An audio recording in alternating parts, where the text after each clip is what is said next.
Why are teachers indoctrinating students in public schools?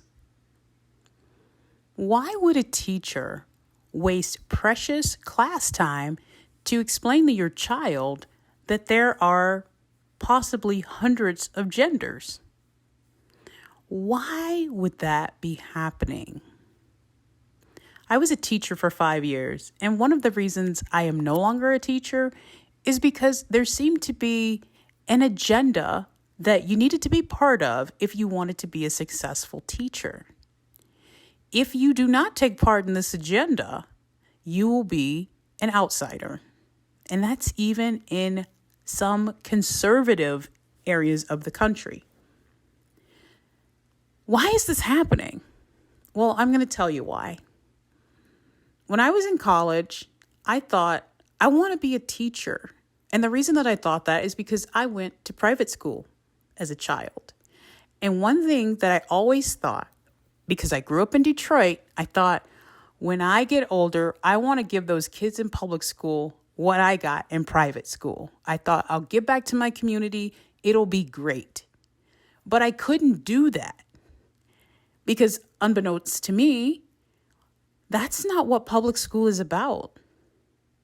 The college that I went to actually had 2 tracks for you to become an educator. You could either go to school to become a teacher at a parochial institution, or you could choose the public school teacher curriculum. Now, why are these 2 things different? The reason that they're different is because private schools have a totally different goal. Their goal is to educate. There's not this big push for you to indoctrinate students. I wanted to help out public schools. I thought, no, they need what I got as a child because I grew up in one of the worst cities in the country, and I was able to make it to college without getting shot, getting pregnant, getting on drugs, and all of these things were there for the taking. But I avoided them because my parents and my teachers gave me a great foundation, and there were lots of options for me because I had that private school background. And when I started taking education courses in college, I was shocked because I decided, no, I'm going to go and I'm going to teach in public schools. The courses that I started taking seemed to all teach about how to make everyone conform and obey. Now, I know as a teacher, you want to have control of your classroom, but there was a push for us to teach to the middle of the class, right? And I'm like, well, what about the kids that are gifted? And what about the kids that struggle? You aren't supposed to worry about them, or at least that's what I was told at every school I taught at, with the exception of the private schools I taught at. So I'm like, well, that doesn't sound good. Then some of the material that we had to read, like there's a book called Pedagogy of the Oppressed by Paulo Freire, and I could not get through that book. I'm like, what is happening here? What does this have to do with teaching students? And then I had to read School and Society and all these things that seem to be pushing a very socialist, communist agenda. And I'm like, but this isn't our system. Shouldn't we be teaching students that the world is an open book and you get to choose what page you want to read of it? Because that's how I was taught. I was taught, hey, you explore, find out what you want to do. And the things that I was good at, my teachers encouraged it. My parents encouraged it. They were like, oh yeah, this is it. You're good at that. For example, in kindergarten, I went to public school for kindergarten. One of the reasons I couldn't continue to go there is because when I walked in kindergarten, the teacher, she thought I was gifted and talented because I knew how to read. Well, my mom, she really didn't play around. You were going to know how to read by the time you made it to kindergarten. And because of that, I had to go to 3rd grade for reading class. And this teacher she was telling my parents, oh, she needs to go to the gifted and talented school. And my mom said, well, she knows how to read. I think that that's where she's supposed to be in kindergarten. She should know how to read some, right? And I loved to read. So it was something that I did excel in. And I probably was a little bit higher than regular kindergarten level, but third grade, that is just one of the reasons why my sisters and I attended private school. Also, my mom was breaking up fights every day. I went to half day kindergarten and she would walk me there and then she'd come back and get me after, when it was time for us to get out. And she would break up fights every day on the playground. And she just thought this place is so violent. Like, no. And, the kids don't know what's going on. They're at a much lower level. You're not going to get what you need here. So we ended up going to private school. And that was what I wanted to give. What I had in private school, I wanted to give that to kids in public school. And I thought it was weird that when I went to the public school curriculum for teachers, that all they were talking about was theory. Now, I just was not used to that. So I just dropped the education major and switched to just straight English because I was like, well, I can always go back and get a teaching license because there's always a shortage. And I was totally right on that. But then I graduate. I don't really know what to do. I got a job. It was in Boston, though, and I wanted to stay in Michigan with my family. So I decided to go to graduate school. So I go to graduate school and I'm like, okay, I'll get a master's. Who knows? Maybe even a PhD in English. So what ends up happening is I get into graduate school and there's this class called critical theory. And as we're going through the readings, I'm like, no, this is not good. What are you guys talking about? So I was the only Black person in the class. And everyone in the class and the professor, they all were telling me how it was to be a Black person. They were telling me about critical race theory and how this is how it is for Black people. And I was saying, no, I haven't had that experience. And, they say I'm Black, so what's going on?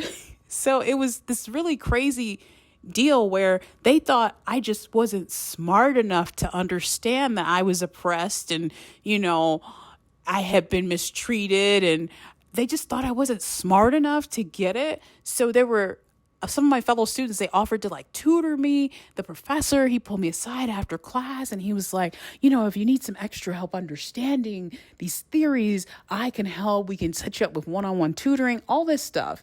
And in my mind, I'm like, no, I understand it. I'm just saying that it's a bad theory and we shouldn't be teaching it like it's fact.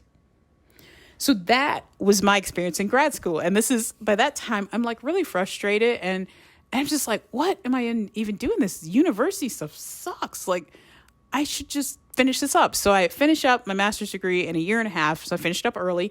And then I get to the end of my program and I am almost not allowed to graduate because I refuse to change my thesis from one that claimed that literature was a universal tool that we could use to understand humanity and to make common ground. Well, that didn't fly with the professor I was working with. She told me that's not how it worked for Black people or women and all these other groups. So we had a falling out. But it was too late to get another professor to work with me, so I had to do something to pass. And honestly, I didn't even care. So I ended up graduating 2 years later, but I did not change my ideas about literature. The professor that I was working with was from Ontario, Canada. She was white and told me that she had studied African American history, so she knew how it worked, and I was wrong. So my experiences were not valid because she had gone to school and she had read books about Black people, and she knew that this is how it was for Black people. And she just refused to accept that was how I felt and that my experience was different. So, she was thinking about not passing me because of that. And I just got to the point where I was like, well, then just don't, because I'm not changing it. By that time, I knew that college was probably just a waste of time for me. The graduate school portion of it was just a waste. I ended up getting my degree 2 years after I finished the program. And the reason that it took 2 years is because I just got to the point where I was like, forget it. I'm just going to keep on doing my thing. I'm not even going to worry about it because I had realized by that point that all of that schooling had been such a waste of time. Well, my undergrad was not a waste of time. The education courses, yes. But I actually did learn things in my English courses that help me now as a writer. But I I was like, wow, this is so disconcerting. Why did I waste all this time on this? Why didn't somebody tell me that college, I could have just skipped it, you know? But this is why your kids' public school teachers are indoctrinating them, because everything in the education curriculum is indoctrination. It's Marxism, it's communism, it's socialism. Now, what we should be teaching kids, in my opinion, is the fact that we live in a capitalist country, and in our system, the possibilities are endless. So you don't want to put yourself in a position to become a worker forever. Yes, work, but save up for your great idea. And this is something that my husband and I were talking about. Man, we wish that someone had told us this when we were younger, you know? So basically, now what we'll tell our kids this, and we tell our nieces and nephews this, is when you're in high school, think about what you want to do or can do for the next 10 years. Take up a trade, or just say, hey, I'm going to get a job and save as much as I can, live at home as long as possible, things like that. Because that will put you in a better place than saying, hey, I'm in 11th grade or 12th grade. Oh, what do I want to do for the rest of my life? Oh, I need to choose a college major. No, that doesn't even make any sense. Instead, say, what do I want to do, or what can I do for the next 10 years that'll put me in a position where I can either start my own business or make successful investments that will get me out of the workforce within 20 years. I know that sounds crazy, but that's what we should be teaching people. And because we're not teaching people that, what are we doing? We are indoctrinating them to be workers, to be subservient, to get into groups. And that is exactly what's happening with the gender ideology in public schools. We are teaching people how to get into groups. And now all these kids, they want to belong. They want to be in a group. And if you aren't in these classrooms, you're getting ostracized, not necessarily by the other kids, but by the teacher. The teacher is going to be encouraging you. Oh, explore your gender. Maybe that's not your gender. So it's something to think about. At this point, as a former public school teacher and former private school teacher, I would tell anyone, do not put your kids in public school. Do not do it. You need to find a way to homeschool or send them to private school.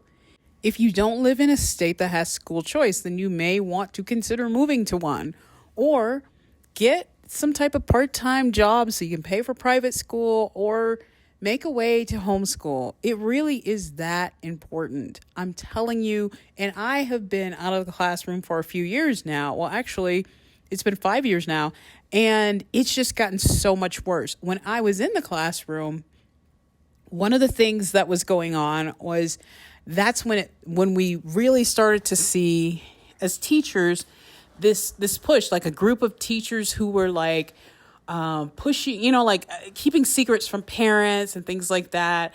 Like, for example, there was a student that ran away, and for some reason, there was a teacher that had all the phone numbers of the students. It was texting with them. And so this girl that ran away actually told that teacher where she was at. And that teacher did not tell the police or the girl's parents. Now, was this an abuse situation? No. The girl was upset because her parents wouldn't let her go on a date. So there was nothing like, oh, they've done something bad to her. No, this girl told the teacher that, and we found out later that was what happened, but that type of stuff, like, really, somebody's child is missing and you're not going to tell the police where the kid is, and you're not going to tell the parents. And she said, well, I needed to keep the secret of this student. And I'm just like, what? So that was starting to be prominent, because the teachers that do stuff like that and they have like these inappropriate connections with the kids, it's their life. Like, this teacher was literally texting back and forth with students, and there were students in and out of her classroom all day. She gave them hugs. They could come hang out if they were skipping a class. And, if they were having a hard day, she would let them sit in her classroom for a little while. Things like that. And because she was so enthusiastic about her job, you couldn't get the principal to do anything about it. And there started to be like this little clique of these teachers who wanted to be best friends with the kids and who knows what else.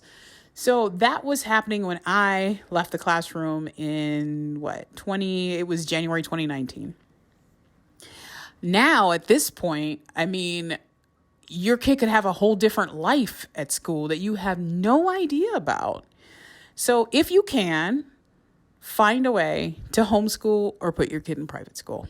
All right, I'll see you in the next one.